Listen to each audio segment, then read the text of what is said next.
আমরা প্রত্যেক সনাতনীরাই শিবলিঙ্গকে পূজা করে থাকি। আবার শ্রাবণ মাসে বহু মানুষ আছেন যারা শিবলিঙ্গের মাথায় জল ঢালতে যান।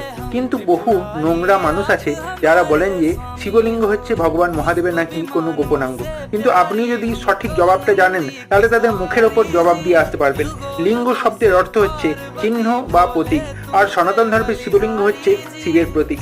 শিব কথার অর্থ হচ্ছে মঙ্গলময় এবং লিঙ্গ কথার অর্থ হচ্ছে চিহ্ন বা প্রতীক। যেমন একটি দেশের চিহ্ন বা প্রতীক হলো সেই দেশের পতাকা, ঠিক সেরকমই ভগবান শিবের প্রতীক হলো শিবলিঙ্গ এবং তার সঙ্গে সঙ্গে গোটা বিশ্বের প্রতীক হলো শিবলিঙ্গ। সনাতন ধর্মে ধরা হয় শিবলিঙ্গের উপরিভাগে স্বয়ং মহাদেবের বাস এবং মধ্যভাগে শ্রী নারায়ণের বাস এবং শেষাংশ অর্থাৎ নিম্নাংশে কার বাস না ভগবান ব্রহ্মার বাস এবং পিনাকে অবস্থান করেন কার্তিক গণেশ এবং স্বয়ং মা পার্বতী। এখন আপনি জেনে গেলেন শিবলিঙ্গের সঠিক অর্থ। তাই কোনো মূর্খ এবং অশিক্ষিত ব্যক্তি যদি শিবলিঙ্গ সম্পর্কে কোনো